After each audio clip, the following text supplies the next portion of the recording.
Hello friends, welcome to my YouTube channel Bansal Agriculture Academy. आज हम बाजरा या सीरियल मिल्ट के ऊपर बात करेंगे।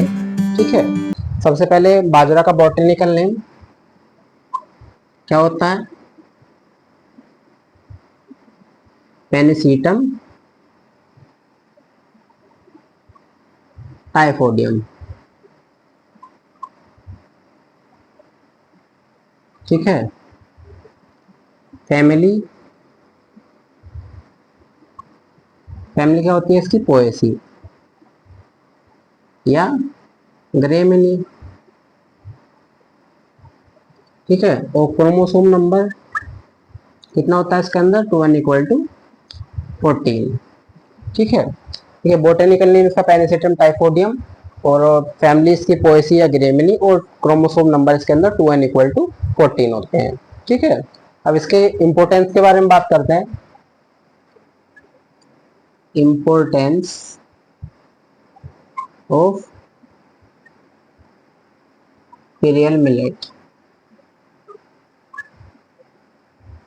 ठीक है, देखिए सबसे पहले तो आपकी जो बाजरा है ये है क्रॉस पॉलिनेटेड क्रॉप है।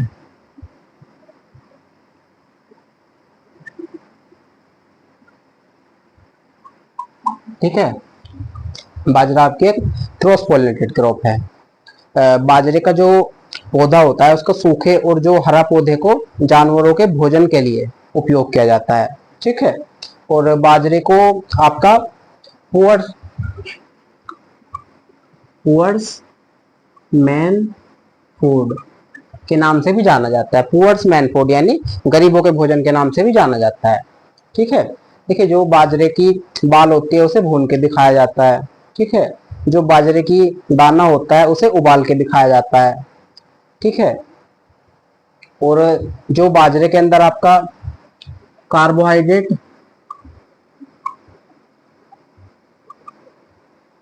वो आपका 67% पाया जाता है। ठीक है, जो आपका प्रोटीन होता है वो आपकी 16.5% पाया जाता है। ठीक है, जो आपका फैट होता है वो आपका 5% पाया जाता है। जो आपका मिनरल्स होते हैं वो आपके 2.7% पाए जाते हैं। ठीक है, अगर इसकी बाजरे की एरिया प्रोडक्शन प्रोडक्टिविटी की बात करें इन इंडिया के अंदर, ठीक है, इन इंडिया एरिया प्रोडक्शन और प्रोडक्टिविटी, देखिए एरिया में सबसे ज्यादा राजस्थान, प्रोडक्शन में भी राजस्थान और जो आपका प्रोडक्टिविटी में उत्तर प्रदेश जो आपके फर्स्ट पोजीशन पे आते हैं। ठीक है, जो आपके एरिया में आपका हो गया राजस्थान, प्रोडक्शन में आपका राजस्थान और जो प्रोडक्टिविटी में है वो आपका उत्तर प्रदेश होता है। ठीक है, क्योंकि राजस्थान में इसलिए सबसे ज्यादा एरिया और प्रोडक्शन है क्योंकि वहाँ बहुत ही सूखा है उस एरिया में। ठीक है, जैसे सारे में रेत ही रेत है, उधर पानी की अच्छी व्यवस्था नहीं है क्योंकि सूखे एरिया में उसे काउंट किया जाता है, इसलिए वहाँ पे जो सूखा सहनशील फसल है उनको अधिकतर उगाया जाता है। अब बात करते हैं इसके ओरिजिन प्लेस की। देखिए जो बाजरे का ओरिजिन प्लेस है वो अलग अलग वैज्ञानिकों के अनुसार अलग अलग बताया गया है। ठीक है, कुछ वैज्ञानिकों के अनुसार अफ्रीका, ठीक है, और कुछ वैज्ञानिकों के अनुसार भारत, इसका जो है बाजरे का ओरिजिन प्लेस बताया गया है। ठीक, वैज्ञानिकों के अनुसार अफ्रीका और जो कुछ वैज्ञानिकों के अनुसार भारत, इसका बाजरे का ओरिजिन प्लेस बताया गया है। ठीक है, अब क्लाइमेट के बारे में बात करते हैं।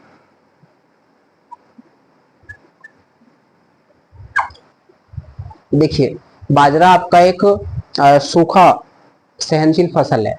ठीक है, तो और यह खरीफ क्रॉप सीजन में उगाई जाती है, तो इसके लिए 28 से लेके 30 डिग्री सेल्सियस टेम्परेचर आपका होना आवश्यक है। ठीक है, और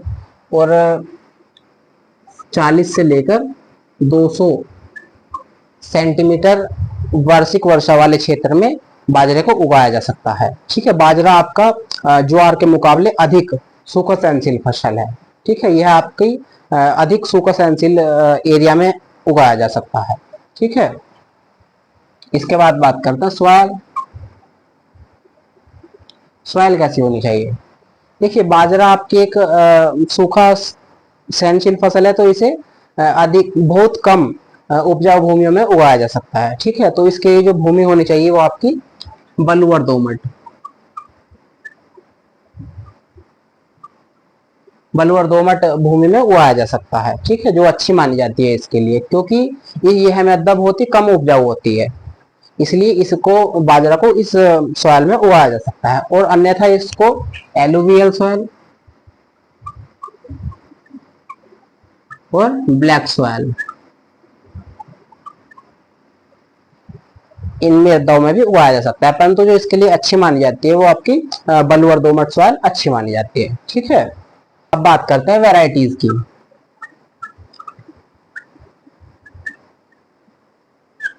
ठीक है, देखिए जो आपकी हाइब्रिड वैरायटी HB1, ये आपकी फर्स्ट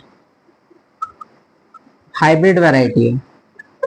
ठीक है, और इसकी जो अन्य वैरायटी है वो भी देखिए, एक होगी आपकी नंदी 64। ठीक है, एक होगी आपकी CM5। ठीक है, और एक आपकी एक और होगी आप BD 111, BD 763 इत्यादि। ठीक है, ये कुछ आपकी वैरायटी है जो बाजरे की हैं। इसके बाद बात करते हैं सीड ट्रीटमेंट।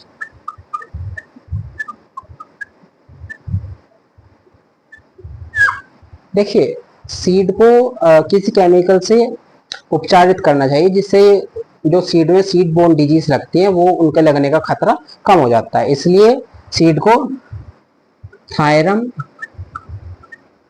या कैप्टान या एग्रोसनजियन,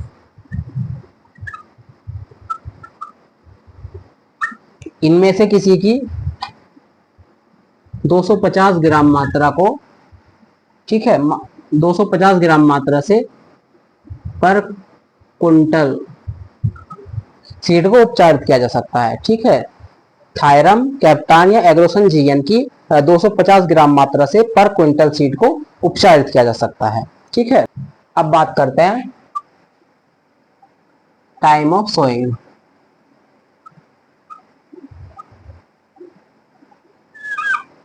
देखिए बाजरा आपकी एक खरीफ फसल है, तो इसके लिए आपको 25 जुलाई से लेके 15 अगस्त तक आपका जो सोइंग है वो आपको कर देना चाहिए। ठीक है, 25 जुलाई से लेके 15 अगस्त तक सोइंग करने से आपको जो प्रोडक्शन है इसका बाजरे का वो अच्छा प्राप्त होता है। ठीक है, अब बात करते हैं इसके मेथड ऑफ सोइंग की। मेथड ऑफ सोइंग, देखिए मेथड ऑफ सोइंग में बाजरे को दो तरह से बोया जा सकता है, एक तो डायरेक्ट बोया जा सकता है और एक ट्रांसप्लांटिंग के द्वारा बोया जा सकता है। ठीक है, फर्स्ट है डायरेक्ट मेथड, दूसरा है ट्रांसप्लांटिंग।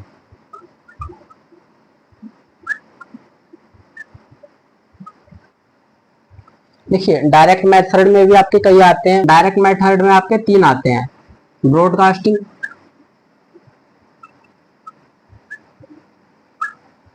ठीक है, हल्के पीछे बुआई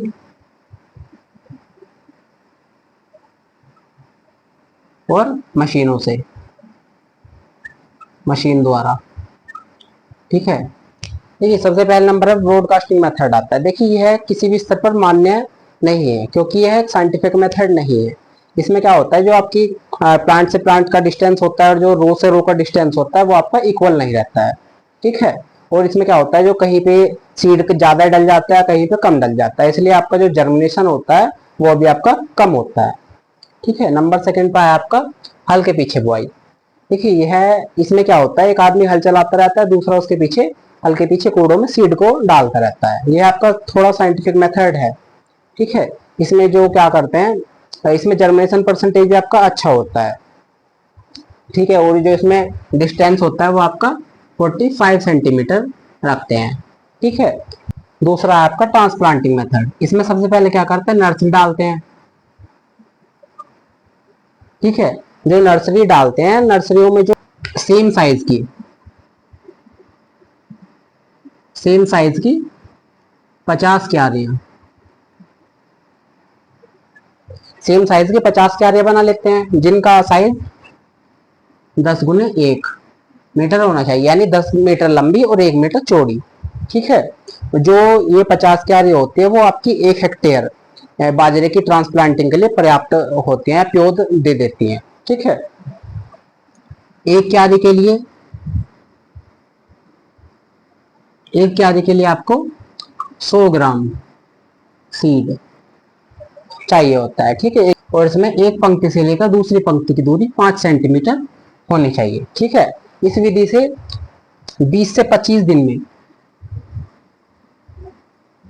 या फिर 15 से 20 सेंटीमीटर के पौधे होने पर उन्हें ट्रांसप्लांटिंग के लिए रोप खेत तैयार हो जाते हैं। ठीक है, और इस ट्रांसप्लांटिंग मेथड का उपयोग तब करते हैं जब सीड द्वारा सोइंग नहीं हो पाती है। ठीक है, अब बात करते हैं प्लांटिंग डिस्टेंस।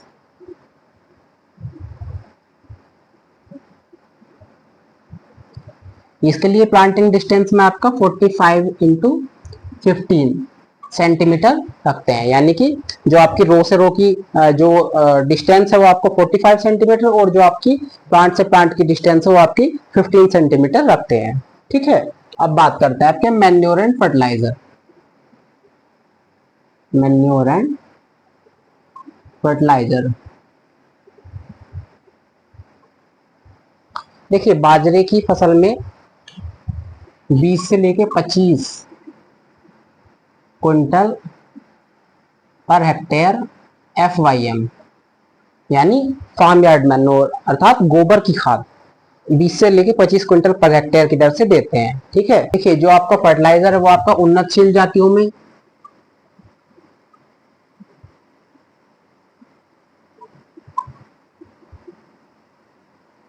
ठीक है वो कितना देते हैं, 40 से 50, ये आपका केजी पर हेक्टेयर में है। ठीक है, 40 से 50 किलोग्राम नाइट्रोजन, 30 से लेके 40 किलोग्राम फास्फोरस और 20 से लेके 30 किलोग्राम पोटास पर हेक्टेयर की दर से देते हैं। और जो आपकी हाइब्रिड वैरायटी यानी संकर किस्म है, संकर जातियां, उनमें 100 से लेके 120 केजी नाइट्रोजन, 50 से लेके 60 किलोग्राम फास्फोरस और आपका 40 से लेके 50 किलोग्राम पोटास पर हेक्टेयर देते हैं। ठीक है, दोबारा समझिए, जो उन्नतशील जातियां हैं उनमें आपका 40 से लेकर 50 किलोग्राम नाइट्रोजन, 30 से 40 किलोग्राम फास्फोरस और 20 से लेकर 30 किलोग्राम पोटास प्रति हेक्टेयर की दर से देते हैं। और जो हाइब्रिड वैरायटी है उनमें आपका 100 से 120 किलोग्राम नाइट्रोजन, 50 से 60 किलोग्राम फास्फोरस और 40 से 50 किलोग्राम पोटास पर हेक्टेयर की दर से देते हैं। ठीक है, अब बात करते हैं इरिगेशन पर।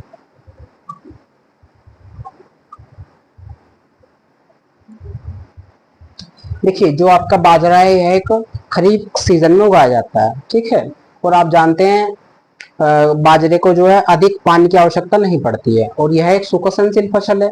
जब इसकी बुआई करते हैं तो जो आपको सिंचाई करने के बाद इसकी सोइंग करनी चाहिए, यानी खेत में आपका जब सोइंग करते हैं नमी होना बहुत आवश्यक है। अगर वर्षा नहीं होती है तो उस कंडीशन में 1 से 2 इरिगेशन 1 से 2 इरिगेशन करते हैं। ठीक है, जिससे क्या होता है, क्रॉप की आपकी ग्रो अच्छी हो जाती है और जो प्रोडक्शन है वो भी आपको अच्छा मिल पाता है। ठीक है, अब बात करते हैं वीड मैनेजमेंट की।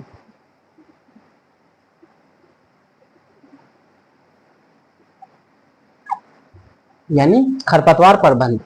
देखिए इसमें आपके जो वीड है वो आपकी प्रारंभिक अवस्था में बहुत लगते हैं। ठीक है, इसमें आपके घास कुल के खरपतवार, चौड़ी पत्ती वाले खरपतवार ठीक है, और आपके मोथा इत्यादि खरपतवार लगते हैं। ठीक है, इनके नियंत्रण के लिए आपको, अगर आपने कम क्षेत्र में बाजरा उगाया है तो उसके लिए आपको 1 से लेके 2 निराई गुड़ाई खुरपी की सहायता से या कल्टीवेटर की सहायता से करनी चाहिए। ठीक है, और जो आपकी निराई उड़ाई करते हैं वो आप 2 से 3 सेंटीमीटर गहराई तक करनी चाहिए। ठीक है, ज्यादा गहराई पर करने से जो है प्लांट के जड़ कटने का डर बना रहता है। ठीक है, अगर जो अधिक क्षेत्र में आपने बाजरे की सोइंग की गई है तो उसमें केमिकल कंट्रोल भी कर सकते हैं, जैसे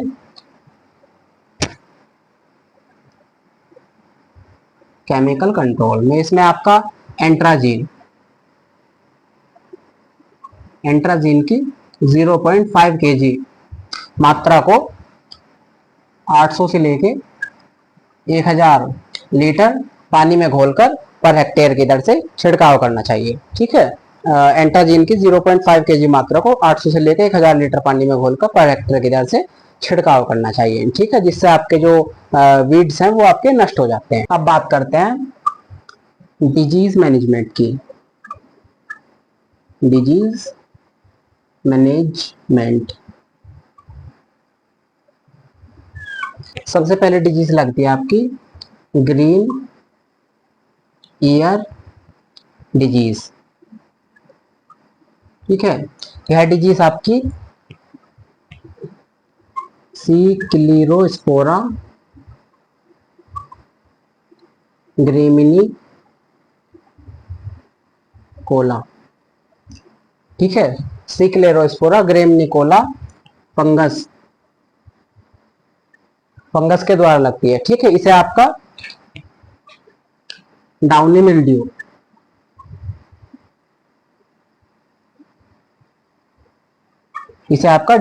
डिजीज भी कहते हैं। ठीक है, यह डिजीज आपकी सीड और सॉइल के द्वारा फैलती है। ठीक है, इस डिजीज में क्या होता है, जो आपकी पत्तियां होती है वो आपकी पीले रंग में चेंज हो जाती हैं। ठीक है, और जो बाद में उनका कलर कत्थई या भूरे रंग में बदल जाता है।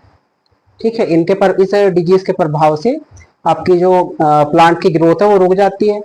ठीक है, और जो बाली होती है, बाली कुछ मुड़ी हुई पत्तियों के आकार की हो जाती है। ठीक है, यह बहुत ही खतरनाक डिजीज है।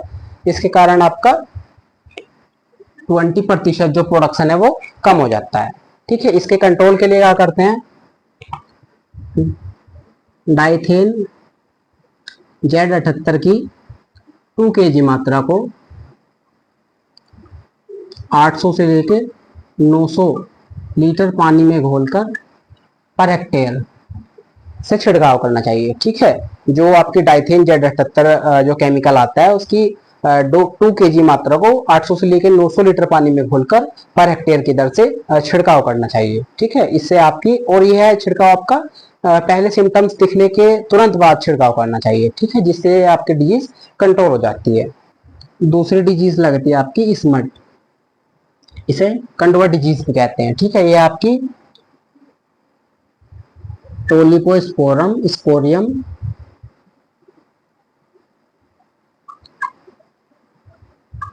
पेनिसिलोरिया।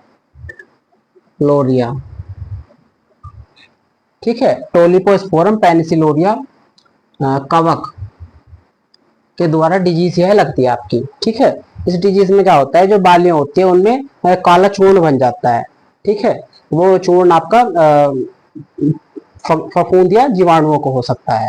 ठीक है, यह डिजीज आपकी फ्लावरिंग स्टेज पर बहुत अधिक लगती है। ठीक है, और जो जिन स्थानों पर कम सिंचाई की सुविधा होती है उन स्थानों पर यह डिजीज कम लगती है।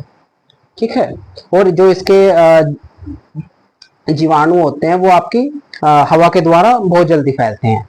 ठीक है, इसके नियंत्रण के लिए आपको क्या करना चाहिए, सीड ट्रीटमेंट करके बोना चाहिए। सीड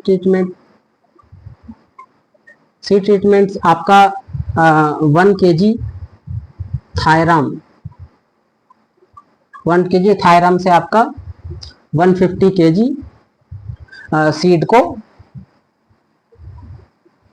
ट्रीटमेंट किया जा सकता है। ठीक है, 1 kg थायराम से आपका 150 kg सीड आपका ट्रीटमेंट किया जा सकता है। और दूसरा आपका इसमें 10% प्लांट वैक्स का आपका टिलरिंग स्टेज पर या ग्रेनिंग स्टेज, टिलरिंग स्टेज या बालियां बनते समय जो आपका प्लांटेक्स जो 10% का छिड़काव करना चाहिए, ठीक है, जिससे कुछ नियंत्रण इसका किया जा सकता है। थर्ड है आपका अर्गट डिजीज, यह आपका क्लेविसिप्स फ्यूसिफॉर्मिस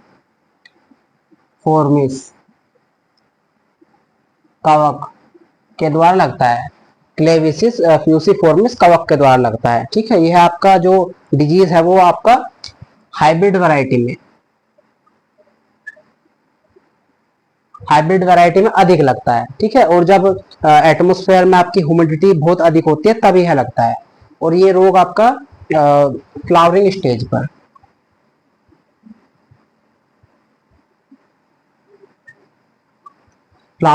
पर, अधिक लगता है। और इस डिजीज को आपका चेपा या चिपका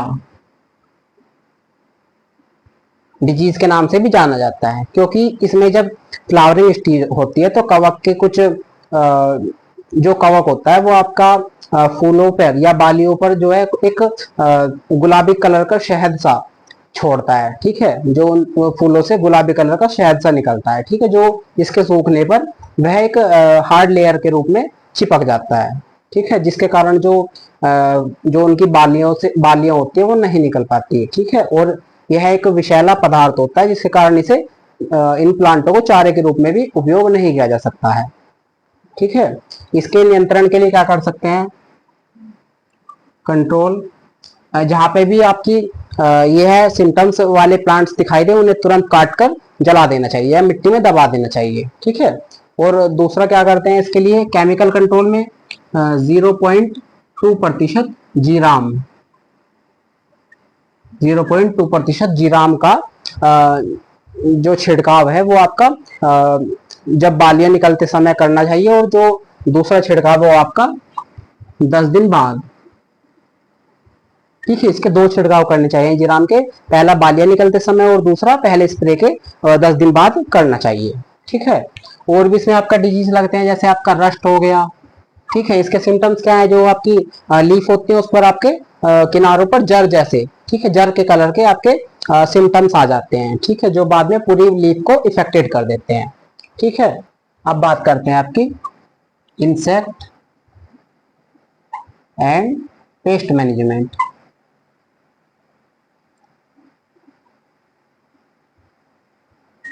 देखिए, बाजरे की फसल में आपके बहुत से कीड़े लगते हैं, ठीक है, जिनमें आपका सबसे पहले आता है टर्माइट्स,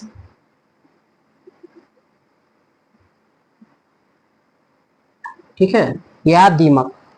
यह आपकी फसल में लगता है, जो मिट्टी में छिपे होते हैं उस तब लगता है, ठीक है। ये मिट्टी में छिपे होते हैं आपके दीमक, जो आपकी फसल को हानि पहुंचाते हैं। इनके नियंत्रण के लिए क्या करते हैं, 5% हेप्टाक्लोर 5% हेप्टाक्लोर का 20 से लेके 25 kg पर हेक्टेयर का जो है बुरकाव मिट्टी में बुआई के समय, मिट्टी में बुआई के समय, ठीक है। 5% हेप्टाक्लोर की 20 से 25 kg मात्रा को पर हेक्टेयर की दर से बुआई के समय या बुआई से पहले मिट्टी में मिलाना चाहिए, ठीक है। दूसरा है आपका शूट फ्लाई यानी तना मक्खी, ठीक है। इसमें क्या करते हैं, जो इसकी सूंडी जो गिंडार होती है वो आपकी प्लांट की प्रारंभिक अवस्था में उन्हें काट देती हैं, ठीक है, जो जिसके कारण प्लांट सूख जाता है।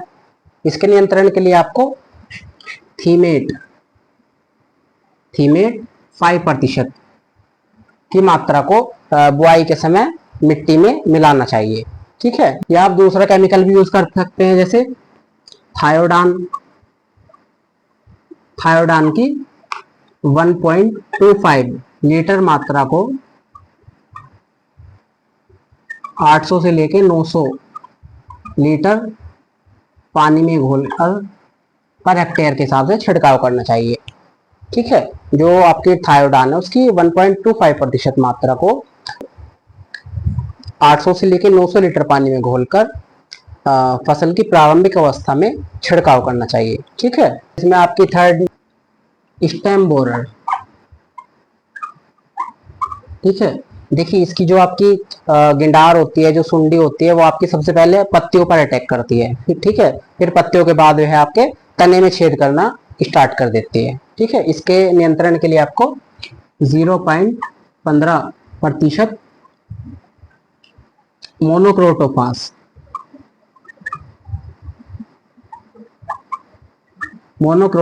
की 0.015% मात्रा को 800 से लेके 1000 लीटर पानी में घोलकर पर हेक्टेयर की दर से छिड़काव करना चाहिए, ठीक है। जो आपकी मोनोक्रोटोफास की 0.15% मात्रा को 800 से लेकर 1000 लीटर पानी में घोलकर पर हेक्टेयर की दर से छिड़काव करना चाहिए, ठीक है। इसमें आपकी और भी इंसेक्ट लगते हैं, जैसे मिर्च हो गया, ठीक है, इंसेक्टर इत्यादि। अब बात करते हैं क्रॉप रोटेशन पर।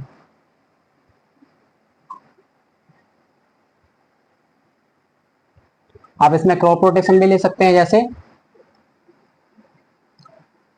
बाजरा, वीट, ठीक है, बाजरा, वीट, मूंग बीन, ठीक है। और आपका फिर ऐसे कर लीजिए बाजरा, वीट, मूंग बीन या उड़द बीन कर लीजिए, ठीक है। फिर दोबारा बाजरा, ये आपका 2 ईयर का क्रॉप रोटेशन है, ये आपका 1 ईयर का है, ठीक है, ये आपका 1 ईयर का है। सबसे पहले आप बाजरा लगा लेंगे, उसके बाद वीट, ये आपका 1 ईयर का, उसके बाद आप बाजरा, वीट और मूंग बीन, ये आपका 1 ईयर का है, ठीक है। उसके बाद बाजरा, वीट, उड़द, यहाँ तक 1 ईयर कंप्लीट हो गया। उसके बाद फिर बाजरा लगा दे तो 2 ईयर का जो आपका क्रॉप रोटेशन बन गया है, ठीक है। अब बात करते हैं हार्वेस्टिंग की।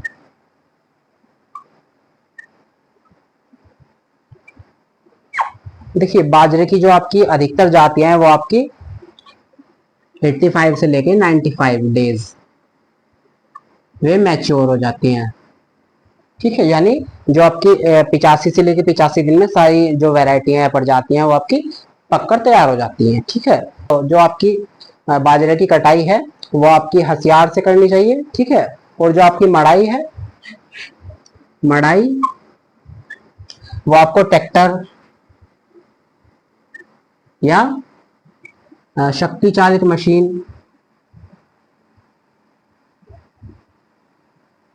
से करनी चाहिए, ठीक है। अगर स्टोरेज कर रहे हैं, स्टोरेज के लिए आपकी जो दाने में जो नमी होनी चाहिए वो 10 से 12% तक होनी चाहिए, ठीक है। स्टोरेज के लिए आपका 10 से 12% तक जो ग्रेन में या बालियों में जो नमी है वो आपकी होनी चाहिए, ठीक है। अब बात करते हैं इसकी यील्ड यानी उपज, ठीक है। सबसे पहले जो आपकी देसी वैरायटी है उनसे आपकी 15 से लेके 20 क्विंटल पर हेक्टेयर जो बालियां प्राप्त होती है। उसके बाद हाइब्रिड वैरायटी, उनसे आपकी 30 से लेके 35 क्विंटल पर हेक्टेयर उपज प्राप्त होती है, ठीक है। जो आपका फॉडर क्रॉप के लिए लगा रहे हैं उससे आपका चारा जो है आपका 200 से लेके 250 क्विंटल पर हेक्टेयर प्राप्त होता है, ठीक है। और जो आपकी कड़वी है वो आपकी 80 से लेके 125 क्विंटल पर हेक्टेयर के हिसाब से प्राप्त होती है, ठीक है। दोबारा समझिए, जो आपकी देसी वैरायटी है उनसे आपकी 15 से 20 क्विंटल जो आपकी यील्ड है वो प्राप्त होती है। जो आपकी हाइब्रिड वैरायटी है उनसे आपकी जो 30 से लेके 35 क्विंटल तक प्रोडक्शन मिल जाता है। जो आपका पाउडर क्रॉप के लिए उगा रहे हैं उनसे आपका 200 से लेकर 250 क्विंटल तक जो आपका चारा प्राप्त हो जाता है। जो आपकी कड़वी है वो आपकी 80 से लेके 125 क्विंटल तक प्राप्त हो जाती है, ठीक है। ये आपका बाजरा कल्टीवेशन कंप्लीट हो गया है। ओके।